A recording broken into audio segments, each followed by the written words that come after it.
कल था 16 तारीख और 16 तारीख के रायपुर में एक विशाल रैली निकला था और उस विशाल रैली का नाम है डी लिस्टिंग। आखिर यह डी लिस्टिंग क्या है और डी लिस्टिंग की महारैली करने की जरूरत क्यों पड़ गई? हुंकार आपको उत्तर देखने वाले आप सभी को सादर सेवा जोहार। मैं हूं संपू राजा और चलिए दोस्तों, आज हम बात करने वाले हैं कि रायपुर में कल यानी कि 16 अप्रैल को एक महारैली का आयोजन हुआ और वो महारैली का आयोजन का एक नाम था, वो है डी लिस्टिंग, जो कई वर्षों से चला आ रहा है। डी लिस्टिंग आखिर यह आदिवासी समुदाय में डी लिस्टिंग करने की जरूरत क्यों पड़ रहा है और डी लिस्टिंग किस वर्ग के लोगों को किया जा रहा है?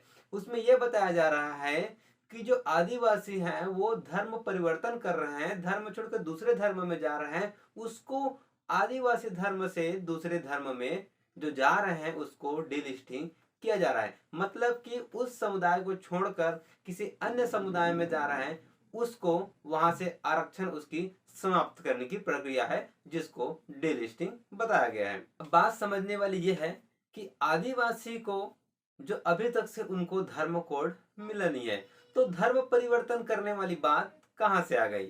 पहली बात तो ये हुई। दूसरी बात, केवल उन वर्गों को टारगेट किया गया है जो ईसाई और मुस्लिम, ये दो वर्गों में जो जाके धर्मांतरित हुए हैं, उन्हीं वर्गों को टारगेट किया गया है। लेकिन इसके अतिरिक्त आदिवासी समुदाय के लोग अन्य धर्म भी गए हैं, तो उनको क्यों नहीं बोला जा रहा है? आदिवासी वर्ग केवल ईसाई और मुस्लिम इतना ही नहीं, बल्कि जो हिंदू बनकर बैठा है उनका क्या, जो सिख में है उनका क्या, जो बौद्ध में है उनका क्या, केवल और केवल मुस्लिम और ईसाई वर्ग में समाहित है उनको ही डिलिस्टिंग की मांग किया जा रहा है। आखिर यहाँ पे नुकसान किसको होगा?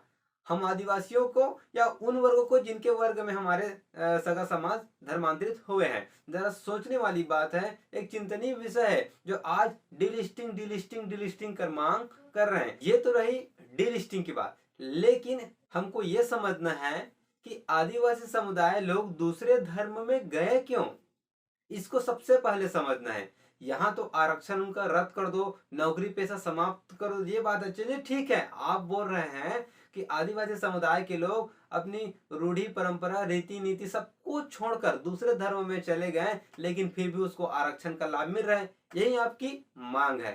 चलिए ठीक है, हम जायज मानते हैं, कोई दिक्कत नहीं। लेकिन आखिर आज जरूरत क्यों पड़ा कि एक आदिवासी समुदाय के लोगों को दूसरे धर्म में जाने की? इस बात को पहले आप सोचिए, इस बात को आप विचार कीजिए कि आखिर आदिवासी संस्कृति में क्या उनके पेन पुरखा उनके साथ नहीं दे रहे हैं?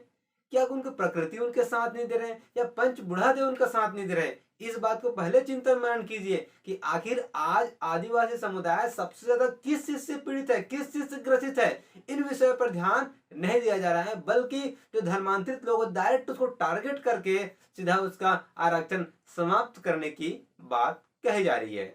जहां तक के मेरा मानना है कि आदिवासी वर्ग में जो उनकी पीढ़ीगत जो जानकारी है वो उनको जानकारी नहीं होती, जो रूढ़िगत तरीका से उसको काम करना चाहिए वो जानकारी नहीं होती, चाहे जन्म संस्कार में हो, चाहे विवाह संस्कार में हो, या मृत्यु संस्कार में हो। ये संस्कार आदिवासी के जो नए जनरेशन के लोग हैं उनको नहीं पता, इसलिए धर्मांतरित का ये एक भी कारण बनता है। दूसरी चीज ये है कि लोग जब घर से परेशान रहते हैं, अपने आप से परेशान रहते हैं, तो किसी न किसी कारणवश दूसरे धर्म के लोगों से संपर्क बनता है और वहां वो लोग उठना बैठना मेल मिलाप करते हैं, और कहीं ना कहीं उनकी जो समस्या है वो वहां उनका समाधान हो जाता है, तो वो उनसे जुड़ जाता है, लगाव हो जाता है। तो कहीं ना कहीं ये भी एक कारण है। और दूसरा कारण ये भी सुनने को मिलता है कि इनको एक आकर्षित उपहार भी दिया जाता है। यह सही है कि गलत है मैं नहीं जानता, लेकिन ऐसा लोगों में एक बात बना हुआ है। ऐसे बहुत सारी बातें हैं जो कि हमको समझना होगा। आदिवासी समुदाय प्रकृति के सम्मत है, प्रकृति के पुजारी है, लेकिन आज दूसरे लोगों के संपर्क में आने से, दूसरे धर्म के लोगों के संपर्क में आने से वे अपने आदिवासी समुदाय को छोड़ रहे हैं, जबकि उसका मेन कारण उसका घर ही होता है। क्योंकि घर में हमारे दुल्हादेव होते हैं, दुल्हेदाई होते हैं, माता काली कंकालीन होती है, बुढ़ादेव होते हैं, बूढ़े होते हैं, इनका मान गुण सेवा नहीं करते हैं, जिस कारण से उसको तरह तरह की परेशानियां होती है। चाहे पीढ़ी पुजई की बात करें या जवारा की बात करें या गोसाई पुसाई की बात करें, ऐसे कई सारे है जो उनको पीढ़ीगत करना होता है लेकिन वो नहीं कर पाते, तो इस तरह से कई समस्या उत्पन्न होती है जिससे वे छोड़ना चाहते हैं या उससे भागते हैं। ऐसा क्यों? ऐसा इसलिए क्योंकि उनको अपनी पीढ़ीगत जो जानकारी है वो नहीं होता, इसलिए ये लोग अपने आदिवासी समुदाय को छोड़ने का एक कारण बना लेते हैं। तो जानकारी देगा तो देगा कौन? आखिर हमारे आदिवासी समुदाय के बारे में बताएगा तो बताएगा ही कौन?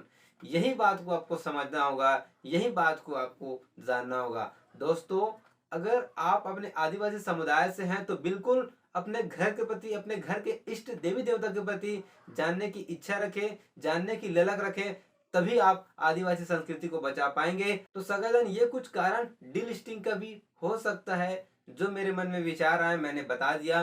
तो आपको अपने समुदाय की रक्षा आपको करना है, अपने समाज को जगाना है, अपने संस्कृति को बचाना है, हनन बिल्कुल नहीं होने देना है। तो दोस्तों, आज के लिए बस इतना ही। फिर मिलेंगे एक नई जानकारी के साथ, तब तक के लिए सादर सेवा जोहार।